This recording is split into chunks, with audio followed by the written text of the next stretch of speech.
Good evening, students. In the last lecture of polymer, we have done the classification. ठीक है? One more classification are there. That is the based on the type of monomer. Monomer कितने type का होगा?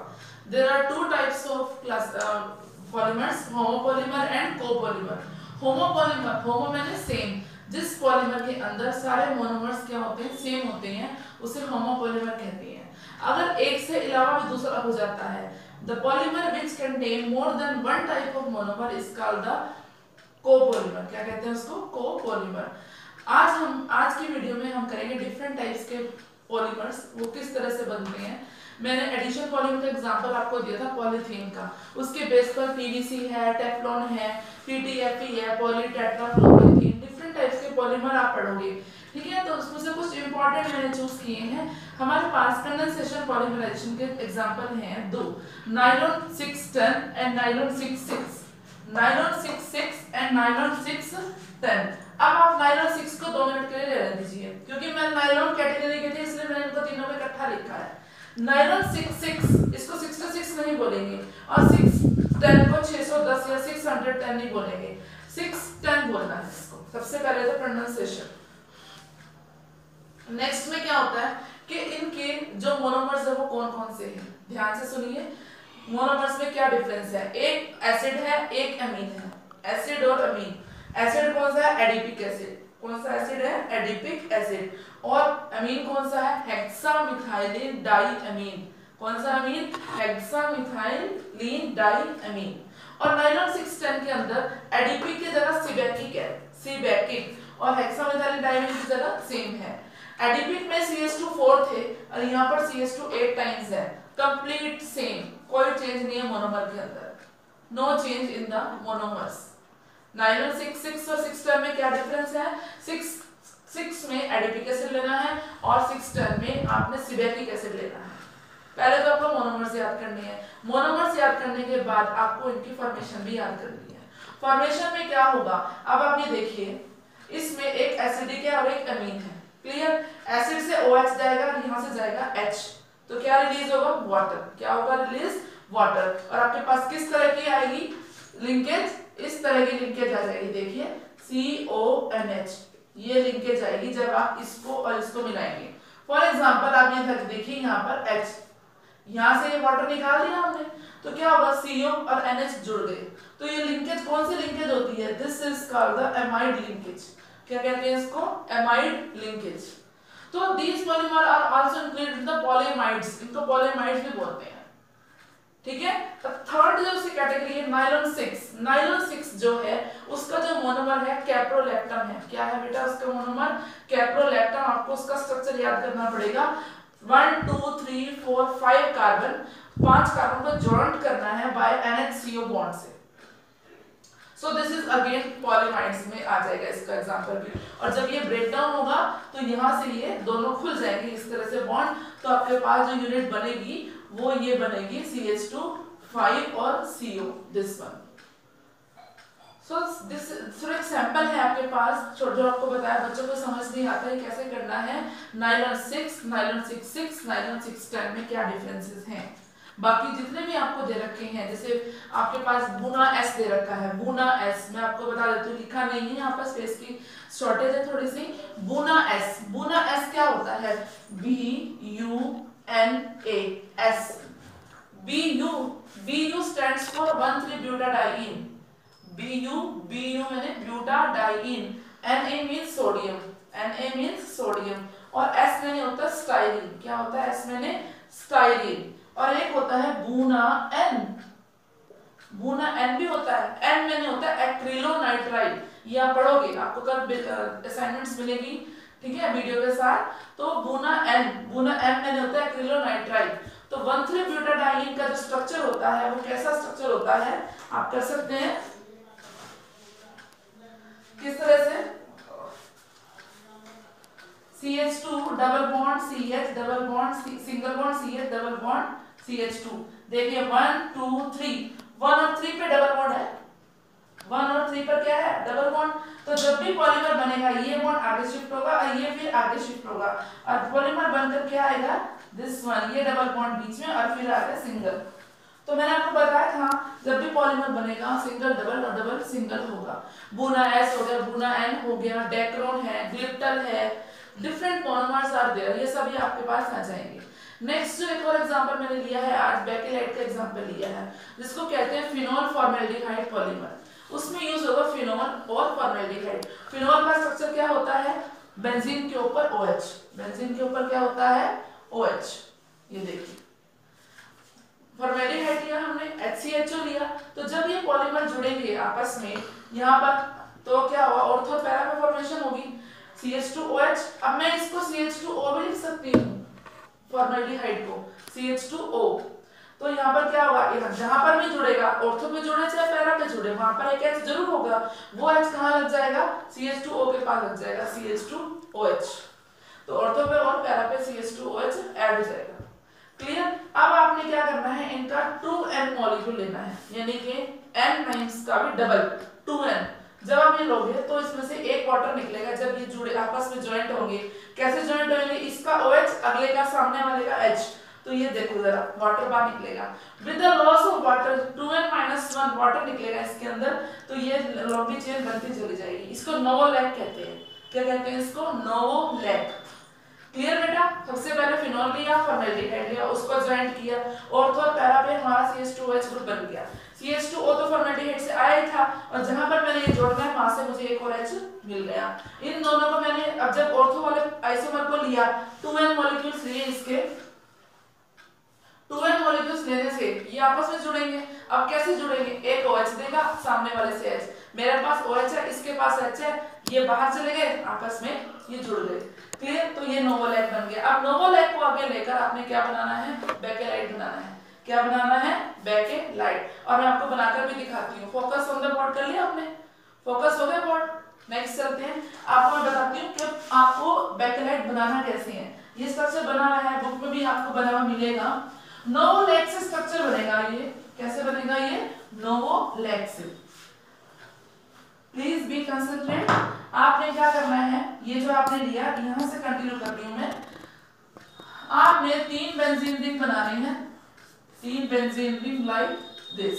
इसमें OH सबके पास है, और 3 benzene ring नीचे बनाने हैं लाइक दिस।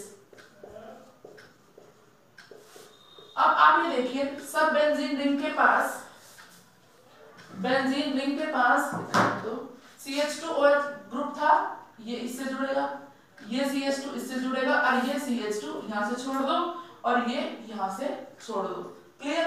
अब यहां पर भी CH2 है, ये इसका ऐसे जुड़ेगा। Next CH2 this one, and this CH2 this, और यहां पर ये CH2 यहां से, यहां पर ये CH2 ये जुड़ेगा, ये भी जुड़ेगा। So in this way you have the bakelite polymer. Bakelite की फॉर्मेशन बच्चों को नहीं आती, तो आपने क्या करना है, 3 बेंजीन ऊपर बनाने हैं, 3 नीचे बनाने हैं, 3 का OH ऊपर, 3 का OH नीचे, और ऑर्थो और पैरा से CH2 से जोड़ दीजिए। ठीक है। आपको इसमें एक मैकेनिज्म भी मिलेगा, और ये जो मैकेनिज्म है इसमें एडिशन पॉलीमराइजेशन का है, उसमें आपने फ्री रेडिकल एडिशन पॉलीमराइजेशन करना है। ये मैकेनिज्म आपने कर भी रखा है, 11th में भी कर रखा है। मैकेनिज्म में फ्री रेडिकल में initiation, propagation and termination. Initiation में जनरेशन ऑफ फ्री रेडिकल होता है, ठीक है। प्रोपेगेशन में क्या होता है, प्रोपेगेशन में रिएक्शन प्रोडक्ट बनाना स्टार्ट करता है। क्लियर। और टर्मिनेशन में टर्मिनेट होता है, प्रोडक्ट बन जाते हैं, उसके बाद रिएक्शन स्टॉप हो जाती है। तो आपने वो पढ़ना है। क्लियर। आपको समझ में आ जाएगा, और डिफरेंट एग्जांपल्स ऑफ पॉलीमर पढ़ने हैं, और उनके यूजेस भी पढ़ने हैं आपने। यूजेस भी बहुत इंपॉर्टेंट है। उसके बाद आपको यानी कि 3rd सैटरडे को आपको मिलेगा इनके question answer, textual question and answers मिलेंगे आपको वो भी पढ़ने भी हैं और राइट भी करने हैं। क्लियर बेटा। और थोरली संडे को भी आपने इसको रीड करना है। एनी क्वेरीज, एनी क्वेश्चन अगर आपको है तो आप पूछ सकते हो, और अटेंटिव होकर, बिल्कुल सीरियस होकर पढ़िए, रिटन प्रैक्टिस से करिए, और टेस्ट के लिए भी रेडी रहना है। थैंक यू बेटा very much. Good evening students. 9th class, 9th lily and 9th lotus. बेटा आपने सेकंड चैप्टर स्टार्ट कर दिया है, मैंने कुछ आपको होमवर्क भी दिया था, आपने वो रीड किया। तो आपको मैं आज सेकंड चैप्टर के बारे में बताऊंगी, कुछ टर्म्स लूंगी जो उसमें इंपॉर्टेंट चीज़ें हैं, लेसन में आप पढ़ोगे तो आपको यूजफुल भी होंगी। तो सेकंड चैप्टर जो हमारा है आज का 9th क्लास में, chapter 2 is matter around us. क्या हमारे जो आसपास का मैटर जितना भी है वो प्योर है, उसके बारे में हमने पढ़ना है। क्लियर? तो सबसे पहले हमारे पास कंसेप्ट आता है व्हाट इज प्योर सब्सटेंस। क्या होता है प्योर सब्सटेंस? प्योर, बिल्कुल उसमें कोई मिलावट ना हो, किसी तरह की कोई मिक्सिंग ना हो। Pure substance is that which contain only one kind of atom, जिसके अंदर सिर्फ एक ही काइंड के एटम्स होते हैं। फॉर एग्जांपल मेरे पास आयरन है, आयरन एटम। तो आयरन एटम है, लोहा जिसे कहते हैं, उसके अंदर क्या होगा, आयरन के ही एटम्स प्रेजेंट होंगे, तो वो एक प्योर सब्सटेंस है। कार्बन है, सोडियम है, different examples are there, elemental form जो उनकी होगी। क्लियर? तो प्योर सब्सटेंस में सिर्फ वन काइंड के एलिमेंट आपके पास मिलेंगे। उसके बाद आता है आपके पास मिक्सचर। आप एज द नेम सजेस्ट कि इसमें मिक्सचर मिलेगा आपको, 2 और मोर प्योर सब्सटेंस को मिलाने से मिक्सचर मिलेगा। फॉर एग्जांपल मिल्क है आपके पास, क्या मिल्क प्योर है? मिल्क के अंदर वाटर के साथ साथ फैट्स भी है, प्रोटीन्स भी हैं, डिफरेंट टाइप्स के सब्सटेंस प्रेजेंट है। तो water is a mixture not milk is a mixture not pure substance. और another examples are minerals, soil. So mixture क्या होगा, 2 और मोर कंपोनेंट्स का मिक्सचर होगा। प्योर सब्सटेंस हो गया, मिक्सचर हो गया। नेक्स्ट हम आते हैं सॉल्यूशन पे। सॉल्यूशन को पढ़ने से पहले मैं आपको बताना चाहती हूँ, जैसे आप घर पे कभी शिकंजी बनाते हो, शिकंजी में आप क्या करते हो, 1 गिलास पानी या लोगे, आधा गिलास पानी लोगे, आधा गिलास पानी के अंदर आप 2 स्पून शुगर डालते हो, उसको आप चम्मच से डिसॉल्व करते हो। तो क्या होगा, शुगर जो है वो वाटर के अंदर डिसॉल्व हो जाएगी, और ऐसा डिसॉल्व होगी कि आपको पता भी नहीं लगेगा कि शुगर उसके अंदर डिसॉल्व हो भी है गई या नहीं, क्योंकि क्लियर सॉल्यूशन बन जाता है और लेवल भी नहीं बदलेगा। ये आपको मैंने फर्स्ट लेक्चर में एक्टिविटी भी वो भी बताई थी। बिकॉज लिक्विड के अंदर कुछ वैकेंट स्पेस होते हैं, शुगर अपने आप को उसमें स्पेस में एडजस्ट कर देती है। क्लियर? तो आपने क्या किया, आपने वाटर लिया और शुगर लिया, उनको डिसॉल्व कर दिया और सैचुरेटेड सॉल्यूशन बन गया। सैचुरेटेड तो 2 मिनट बाद बताऊंगी। पहले सॉल्यूशन क्या होता है, होमोजेनियस मिक्सचर ऑफ 2 और मोर सब्सटेंस। होमोजेनियस जिसमें कंपोजिशन सेम रहती है, मिला दिया, मिलाने के बाद भी कोई चेंज नहीं आया, बिल्कुल सेम कंपोजिशन है। क्लियर? हेटेरोजेनियस में अगर आप होमो और हेटेरो को डिफरेंशिएट करना चाहो तो आप ले लो, वाटर के अंदर चॉक पाउडर डिसॉल्व कर लो, सॉइल डिसॉल्व कर लो, क्या वो डिसॉल्व हो जाएंगे? आप स्टिर करोगे उसको, 1 मिनट के लिए लगेगा, डिसॉल्व हो गया, but after 2 minutes soil will stand bottom, at the bottom. तो आपको 2 फेजेस नजर आएंगे, नीचे सॉइल नजर आएगी और ऊपर क्या होगा, वाटर नजर आएगा। क्लियर? तो ये होता है हेटेरोजेनियस। होमोजेनियस में आपने शुगर डिसॉल्व करी, शुगर तो इक्वली डिस्ट्रीब्यूट है पूरे लेवल में पानी के, तो ये एक होमोजेनियस एग्जांपल है होमोजेनियस मिक्सचर का। क्लियर? सो सॉल्यूशन जो होता है होमोजेनियस मिक्सचर होता है 2 और more substance, solute and solvent. अब आपके पास पानी आपका सॉल्वेंट है और सोल्यूट क्या है, शुगर। आपने शुगर को डाला है वाटर के अंदर, तो solute is sugar and solvent is water. Clear? ऐसी सिचुएशन जब आ जाएगी जब सोल्यूट घुलना बंद कर दे, आपने आधा गिलास पानी लिया, 2 स्पून डाला, आप 4 डालिए, आप 10 डालिए, आप जब आप 20 डालोगे, एक ऐसी स्टेज आएगी शुगर डिसॉल्व होना बंद कर देगी, क्योंकि वैकेंट स्पेस सारे फिल हो चुके हैं, शुगर डिसॉल्व होगी नहीं। जब ऐसी स्टेज आ जाए, no more solute can be further added, तो उसे कहते हैं सैचुरेटेड सॉल्यूशन। क्या कहते हैं उसको? सैचुरेटेड सॉल्यूशन कहते हैं। क्लियर बेटा? तो सैचुरेटेड सॉल्यूशन क्या होता है, जितना कंसंट्रेशन सॉल्यूट की ज्यादा होगी उतना ही सॉल्यूशन क्या हो, कंसंट्रेटेड हो जाएगा। ये तो आपको पता है, 1 चम्मच चीनी डालो तो कितना मीठा होता है, 2 चम्मच डालो तो कितना होगा, और 10 चम्मच डालो तो कितना होगा। जैसे जैसे आप सॉल्यूट की क्वांटिटी बढ़ाते जाएंगे वैसे वैसे कंसंट्रेटेड सॉल्यूट होता चला जाएगा सॉल्यूशन। क्लियर? सो उसके बाद हमारे पास 3 तरह के सॉल्यूशंस और आएंगे। सबसे पहले हमारे पास आएगा सस्पेंशन, फिर आएगा कोलाइडल। सस्पेंशन, कोलाइडल और सिंपल सॉल्यूशन। कोलाइडल सॉल्यूशन को सोल भी बोलते हैं, सोल, SOL, ये शॉर्ट फॉर्म है। 3 तरह की कैटेगरी होगी। Number 1 is solution, number 2 is colloidal solution and third is suspension. Solution में आपको मैंने एग्जांपल दिया शुगर और वाटर का। कोलाइडल में आपको एग्जांपल देती हूँ मिल्क का, मिल्क कोलाइडल सॉल्यूशन। उसके अंदर डिसॉल्व तो है लेकिन हमें नजर नहीं आता। मिल्क के अंदर कोई दिखाई देता है, लेकिन जब बॉईल करने के बाद ठंडा हो जाए तो उसकी जो ऊपर से मलाई आती है उसमें पता लगता है कि हाँ इसमें फैट्स है, इसके अंदर प्रोटीन है। क्लियर। और सस्पेंशन का एग्जांपल क्या देंगे हम, सॉइल का एग्जांपल देंगे, सॉइल इन वाटर, सॉइल को जब वाटर में डिसॉल्व करो तो इन तीनों में क्या डिफरेंशिएट हो गया, एक बीकर में आपने शुगर इन वाटर सोल्यूशन लिया, शुगर सोल्यूशन लिया, एक में मिल्क लिया, थर्ड आपने लिया सॉइल का सोल्यूशन। क्लियर।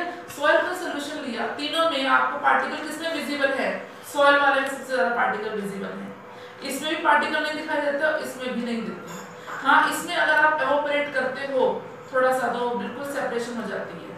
तो पार्टिकल का साइज के बेस पर तीनों सॉल्यूशंस को डिफरेंशिएट करोगे कि सस्पेंशन के अंदर पार्टिकल साइज जो है वो ज्यादा बड़ा है, मिल्क के अंदर सबसे कम है, बहुत छोटा साइज होता है पार्टिकल्स का, और सॉल्यूशन के अंदर कोलाइडल से थोड़ा बिगर साइज होता है। और there are some different other difference also you can read from the book और एनी असाइनमेंट। क्लियर। नेक्स्ट जो है हमारे पास सेपरेशन टिंडल इफेक्ट है। Tyndall effect is discovered by the Tyndall scientist. Tyndall scientist में क्या है, टिंडल ने क्या डिस्कवर किया था, उसने तीनों सॉल्यूशंस रखे, शुगर सॉल्यूशन भी रखा, मिल्क का भी रखा, और थर्ड आप उसने सस्पेंशन भी रखा, सॉइल इन वाटर। तीनों में से लाइट पास करने की कोशिश की टॉर्च से, तो क्या हुआ, सॉल्यूशन में से लाइट का पाथ विजिबल नहीं हुआ, कोलाइडल सॉल्यूशन में लाइट का पाथ विजिबल हो गया, जिसे कहते हैं स्कैटरिंग ऑफ लाइट। और ये कोलाइडल सॉल्यूशन ने ही टिंडल इफेक्ट को शो किया था, Tyndall effect. So source of light is the Tyndall effect. In the next video we will do of different components. Thank you very much.